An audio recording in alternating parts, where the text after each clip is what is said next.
Quels sont les différents secrets pour avoir un couple solide? Salut tout le monde, je suis Linda Paul Angela, admin de cette page. J'espère que vous allez bien.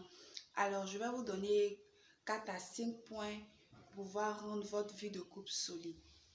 La première étape d'abord, c'est de croire en Dieu. De croire en Dieu. Quand je dis croire en Dieu, de mettre euh, votre relation entre les mains du Seigneur.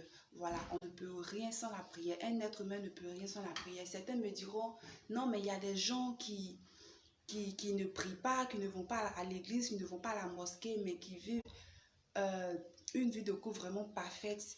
Alors, Dieu, on ne peut pas le comprendre. Le deuxième secret pour avoir une vie de couple vraiment solide, il faut la confiance. Voilà, une relation, une vie de couple sans confiance, vraiment, c'est pas la peine, c'est pas possible. Parce que tu te fais toi-même du mal, tu te fais des imaginations, tu tout le temps là en train de poser des questions. Finalement, ça crée des disputes et vous finissez par vous séparer. Troisième condition, pour avoir une vie de couple épanouie, il faut le respect. Voilà, le respect. Et quand je dis le respect, voilà, j'insiste des deux côtés. Parce qu'il y a des femmes qui sont vraiment d'une impolitesse pas possible.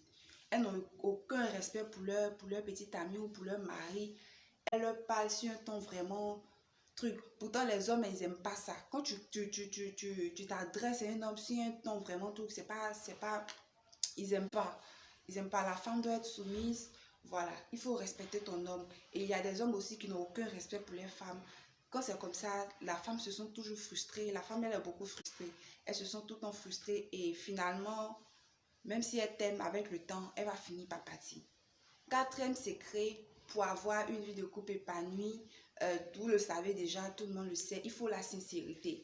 Dans votre relation, il faut être sincère. Une relation où il n'y a pas de sincérité, il y a toujours les cachotteries, les petits trucs. C'est-à-dire, madame, elle fait ses trucs de l'autre côté, monsieur aussi, il est là, on ne sait pas. Il y a toujours le doute, ça crée le doute.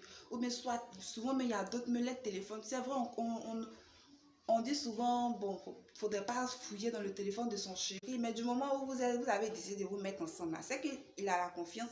Il faut qu'il y ait vraiment la confiance. Vous ne devez rien cacher à votre partenaire. Mais lorsque vous cachez, l'autre va essayer de fouiner tout le temps, être dans le doute. Vraiment, ça casse un peu. Donc, il faut être sincère. La cinquième étape, il faut donner beaucoup d'attention à son partenaire. La plupart du temps, il y a des gens qui ne sont pas attentionnés. Moi, je dis toujours, lorsqu'une personne n'est pas attentionnée, c'est que la personne ne t'aime pas. Parce que quelqu'un qui t'aime là, la personne aura toujours ton temps. Même si ce n'est pas 24 heures sur 24, on ne peut pas dire à une personne comment on appelle ça même, de causer ou bien d'être tout le temps sur le dos de la personne 24 heures sur 24. Mais au moins par moment, il faut montrer à ton partenaire que tu l'aimes, qu'il y a l'amour qui est là. Il faut prêter beaucoup d'attention. Comme ça, souvent il y a des femmes, les maris traversent des difficultés, tellement elles ne sont pas attentionnées, elles ne savent même pas que le gars il a des soucis, soit au travail ou bien il a un problème. Pour la femme aussi, c'est pareil. La sixième étape, c'est la fidélité. Vraiment, cette histoire de fidélité-là, ça fatigue beaucoup de relations. C'est pas du tout facile. Donc, il faut faire au moins un effort. Quand tu aimes quelqu'un, fais au moins l'effort d'être fidèle à cette personne. C'est vrai, il y a beaucoup de tentations dehors. J'espère que ça va vous aider. Vous avez l'habitude d'entendre ça, mais il faut toujours insister. Voilà, parce qu'il y a tout le temps des problèmes de couple, tout et tout. Donc, tout le temps, il faut répéter les mêmes choses pour aider cette